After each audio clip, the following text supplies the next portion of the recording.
1, 2, 3.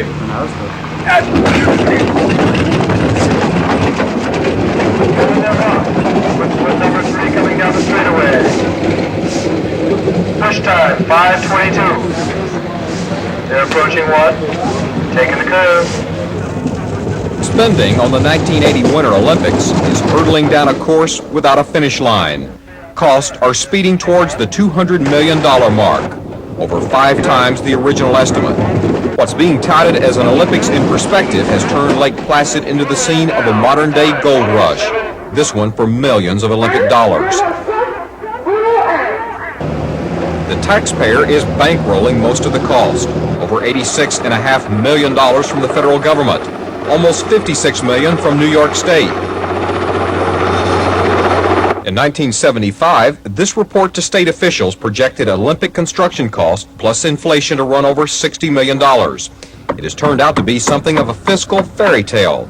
Actual construction costs are almost $94 million, and that does not include $18.5 million in Olympic-related state projects, highway and airport improvements, a security headquarters, and renovation of Camp Adirondack, a minimum security prison to house over 1,000 law enforcement officers.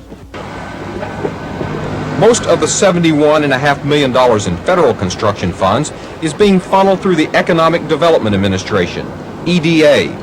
Based on original estimates, its projects, under supervision of the Olympic Organizing Committee, have experienced the largest cost overruns. The field house, over $3.5 million. Renovations to the old arena, over $1.5 million. Speed skating oval, over $1.5 million. Luge course, over $2.5 million. 2 ski jumps, $3.5 million.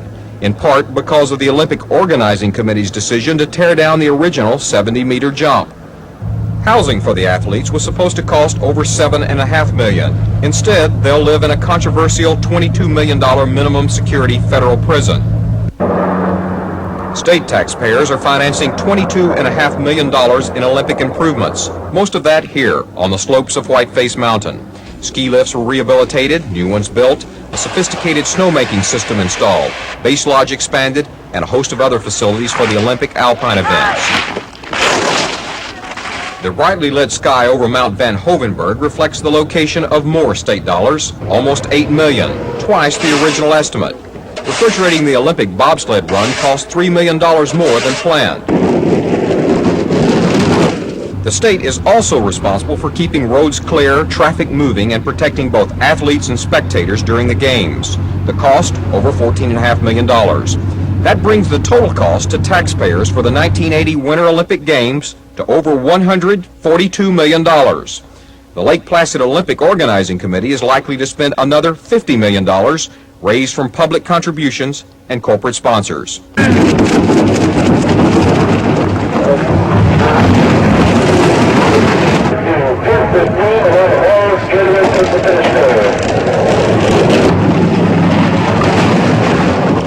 When the bobsleds cross the finish line, it will cost New York's taxpayers almost $2 million to carry them back to the starting blocks. Until the Olympics came to Mount Van Hoevenberg, 2 dump trucks hauled the sleds up the slopes for $20,000. In nearly 50 years of operation, there's no record of any accidents. Yet, they are being replaced by 2 trucks like this one for over $250,000. One has already hit a guardrail, and drivers privately admit the huge vehicles are difficult to handle. The new trucks carry more people, but only one more bobsled. Unloading it can be a hazardous task. Up to 700-pound sleds must be lifted off the rear engine compartment. Unlike the dump trucks, these new ones will have little, if any, efficient use after the snow melts here. Just how the state came to buy what critics call a white elephant is what this story's all about.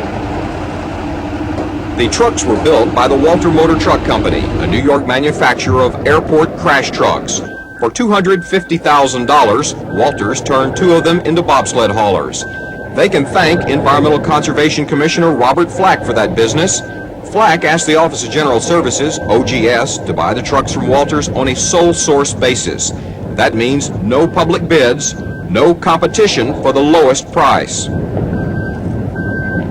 OGS checked to see if other manufacturers could compete, but none could meet the contract's requirement for an engine located in the rear of the truck.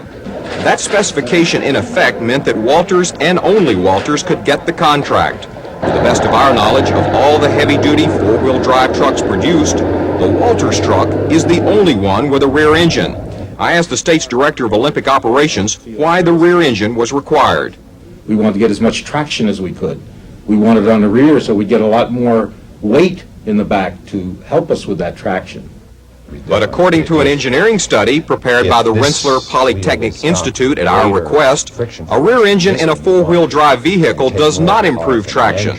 You've studied the question of whether or not a rear-mounted engine will make for better traction. Does it make any difference? No, none whatsoever.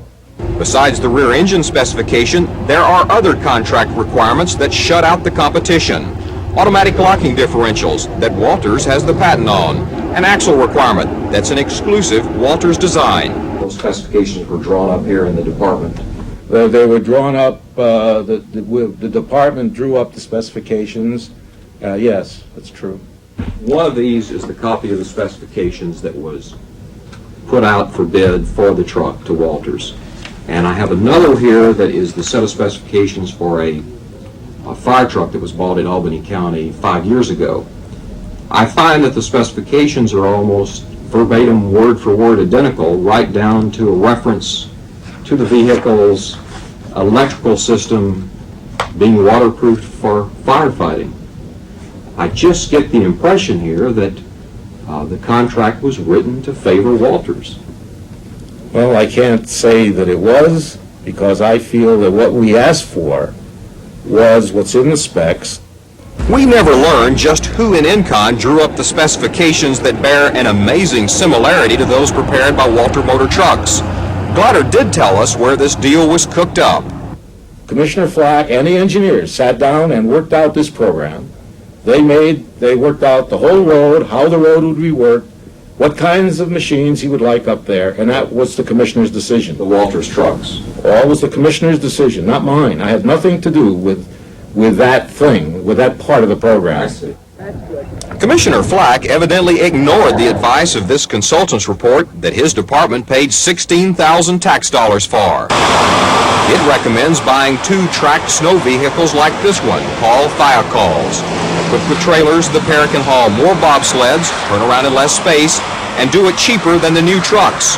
$175,000 cheaper. I personally had discussed with the Thiocall people in West Mountain a possibility of getting a Thiocall with a trailer put on it to do this work. When they came up with their program, they even agreed they could not meet the safety requirements, especially on ice, because those machines would not stay on ice. Now, these machines do stay on ice because we install ice caulks in the tracks, and they go up steep terrain and they stay on steep terrain. We've used them in ski areas all over the nation. The apparent money is no object spending attitude caused a domino effect, driving up construction cost here. A beefed-up service road was built for the trucks, cost almost $800,000. Mixing people and the trucks was hazardous, so 3 pedestrian crossover bridges were built, cost over $300,000. 2 snowblowers were bought to clear the road, cost almost $200,000. That brings total cost to over $1.5 million, not including other extras. The Olympic planners originally wanted to build a cable railway to haul both sleds and spectators up and down the mountain. But at a cost of over $1.5 million, it was judged too expensive. Ironically, the state has invested almost as much money in a system that will provide far fewer services once the Olympics are over.